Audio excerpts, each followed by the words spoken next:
quarta-feira.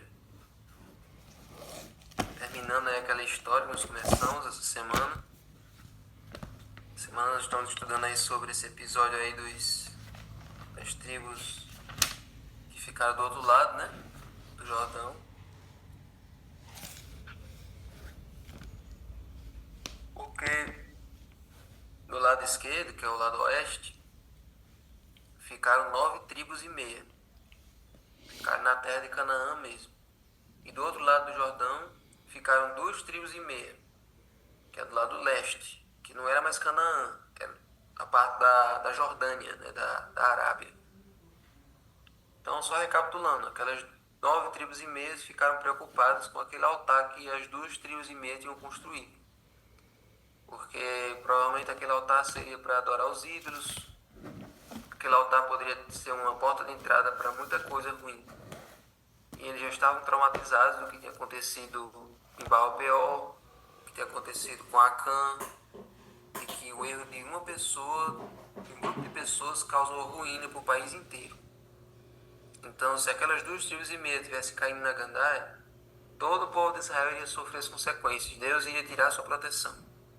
Então eles foram, todas as tribos de Israel se juntaram, voluntariamente, não teve nem a influência de Josué, todos eles se juntaram para ir tirar satisfação daquelas 2 tribos e meia. E aí eles acusam, dizendo, olha, não faça isso, que se vocês inventarem de construir um altar para vocês, de ficarem tentando se isolar e fazer um culto só de vocês vão acabar afastando as suas famílias do tabernáculo, afastando as suas famílias de adoração a Deus, e aí vai trazer desgraça para todo o povo de Israel, todos os filhos de Israel, por causa do erro de vocês. Então eles acusaram, e agora nós vamos ver a resposta das 2 tribos e meia. E existe um princípio na resposta dessas tribos e meia que deve ser seguida por todos nós no contexto de igreja. Josué 22, do 27, do 21 ao 29. Mas nós não vamos ler tudo, né? Verso 21. Então os filhos de Ruben, os filhos de Gade e a meia tribo de Manassés responderam aos cabeças dos grupos de milhares de Israel. O poderoso Deus, o Senhor, ele sabe, e Israel mesmo saberá. Se foi em rebeldia ou por infidelidade contra o Senhor que fizemos isso, não nos poupem a vida no dia de hoje. Se edificarmos um altar para deixarmos de seguir o Senhor, ou para sobre ele oferecermos holocausto e oferta de cereais, ou sobre ele fazermos oferta pacífica, que o Senhor mesmo nos responsabilize por isso. Pelo contrário, fizemos isso por causa da seguinte preocupação.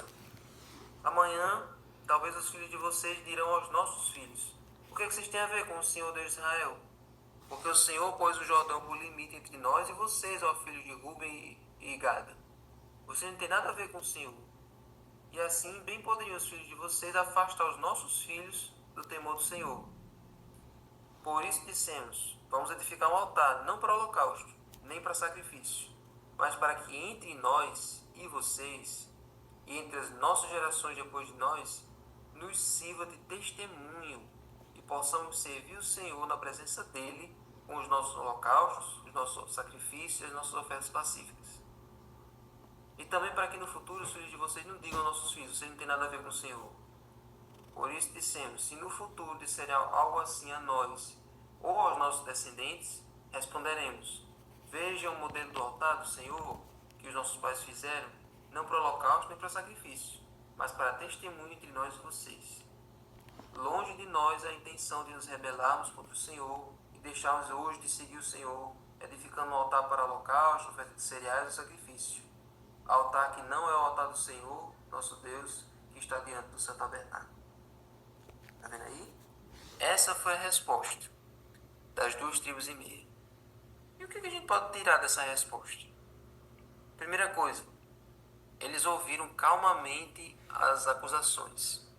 As outras tribos, as 9 tribos e meia, ficaram acusando com veemência, citando os argumentos pesados, bem fortes, e aquelas duas tribos só escutando, calma, com paciência. E aí, isso, amigos, reflete o princípio que está lá em Provérbios 15:1.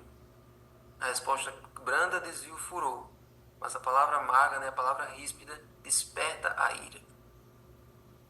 As pessoas hoje, já percebi que muitas pessoas hoje, inclusive na igreja, não sabem discutir de forma civilizada. Não sabem debater uma questão de uma maneira equilibrada. Toda discussão, todo debate termina em briga, termina em alguma contenda. Não existe uma forma civilizada e organizada e normal de se conduzir uma discussão de forma que ambos queiram uma construção nessa conversa, uma resolução dessa conversa. O que acontece muito é que cada um quer convencer o outro da sua opinião, cada um quer prevalecer sobre o outro e assim criar rusgas, criar intrigas, sem que aquela conversa, sem que aquela questão seja resolvida. Aqui a questão não era as 9,5 tribos querendo vencer as outras 2 tribos, e nem essas outras 2 tribos querendo vencer as outras. Ali era tentando resolver o mal entendido. Houve um erro das duas partes. Primeiro, as 9,5 tribos erraram na questão de terem acusado assim perversa, de forma tão séria as outras 2 tribos, né, sem ter tido uma investigação antes. Era para eles terem ido de uma maneira mais tranquila antes, me explica aí o que vocês estão querendo fazer com esse altar, né? Mas não, foram de uma maneira muito como se fosse executar um juízo de Deus. Não era para ter ido daquela maneira. Dava para ter ido antes, para alguém ter ido lá investigar e tal. Não era para ter ido todo mundo, do povo inteiro, já para destruir aquelas 2 tribos. E também houve o erro das 2 tribos em fazer aquilo ali sem comunicar ninguém. Sem comunicar Josué, sem comunicar o restante do povo. Então houve um erro das duas partes. Então quando, por exemplo, numa discussão as duas partes estão erradas, elas duas devem reconhecer o seu erro. Ou só quando uma parte está errada, essa parte errada também precisa reconhecer. O que acontece é que a gente quer sempre estar certo, sempre ter razão, sempre estar por cima do que o outro. A gente não quer baixar o nosso nível, se humilhar, e por conta disso, isso acarreta em mais e mais divisões, em mais rancores no nosso meio. Então, tendo em vista isso, a resposta dessas 2,5 tribos ela é bastante significativa para a resolução de conflitos. Então, por exemplo, como é que eles começam respondendo essa questão? No verso 22, você vê que eles citam 3 nomes do Deus de Israel. El, que é o poderoso, Elohim, que é Deus, e Yahvé, que é o Senhor. Já que a acusação tinha sido de que eles estavam construindo aquele altar para se apostatar, para adorar ídolos, então a resposta das 2,5 tribos começou justamente exaltando o nome de Deus. Querendo dizer assim, então, olha, a gente continua adorando o mesmo Deus. Nós continuamos monoteístas, nós continuamos com a mesma fé, continuamos com a mesma crença. Está aqui, nós estamos citando o nome de Deus. Se a gente estivesse adorando Baal, a gente nem citaria o nome de Deus, a gente não é doido. E os judeus eles tinham medo de citar o nome de Deus. Porque citar o nome dele é uma coisa muito santa. Então, se eles estivessem em pecado, eles teriam medo de pronunciar o nome santo de Deus. Mas como eles não estavam, então eles citaram Elohim, Adonai, né, Yahvé. Então, isso aí foi para mostrar que eles ainda acreditavam na mesma coisa. Que eles ainda tinham o mesmo pensamento. E isso é fundamental para o restante da resposta. Certo? Então, gente,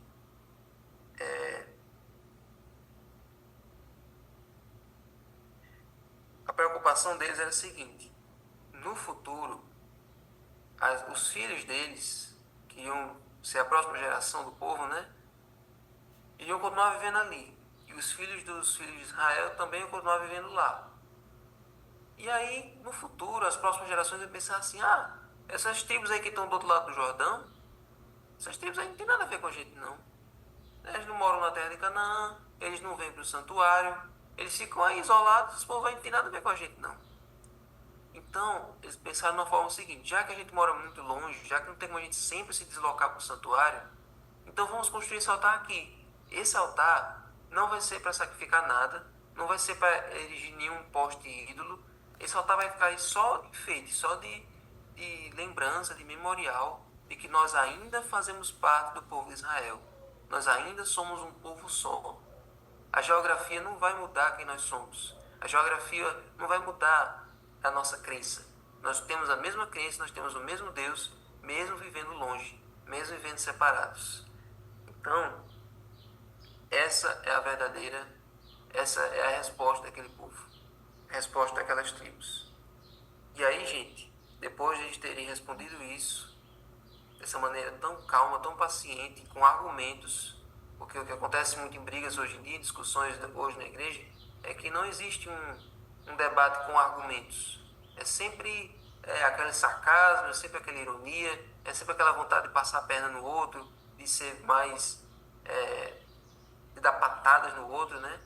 Existe até uma falta de maturidade, né, em algumas respostas. Pessoas que respondem como adolescentes, adultos que agem como crianças. Então não é para ser assim. Na igreja, nós temos que aprender a falar e resolver as situações dessa maneira aqui. De maneira madura, de maneira séria, com argumentos, com paciência, com respeito pelo outro. Porque embora aquelas 9,5 tribos tenham vindo de maneira hostil, mas na hora de resolver o conflito, de entender a situação, eles responderam de maneira branda, ou melhor, eles trataram de maneira paciente, de maneira compreensiva com aquelas 2 tribos. E as 2 tribos também deram um show de paciência, de calma, de sobriedade em lidar com aquela situação. Então eles explicaram a situação deles. E aí qual foi a reação das outras tribos, né? Qual foi a reação das 9,5 tribos? Olha o verso 30. Quando o sacerdote Finés, os chefes da congregação e os cabeças dos grupos de milhares de Israel que estavam com ele, ouviram as palavras que disseram os filhos de Rubem, de Gad e de Manassés, deram-se por satisfeitos. Ah, tá certo, explicando desse jeito, explicando assim, tudo bem. Agora vocês fazem o negócio sem explicar e complica. Mas aí, já que vocês deram uma boa explicação, tudo tá certo. Assim tá tranquilo.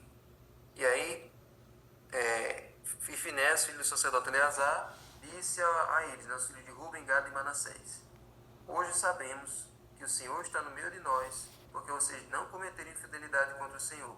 Assim, vocês livraram os filhos de Israel da mão do Senhor. Olha aí. Então eles reconheceram, olha, por causa da fidelidade de vocês, por causa da posição de vocês, Deus ainda está do nosso lado e nós não estamos, nós ainda temos a proteção de Deus. Agora, se vocês tivessem pecado, aí sim a gente pode esperar desgraça. Mas já que nós estamos pensando da mesma maneira, nós estamos com a mesma sintonia, então está tudo certo. Então, gente,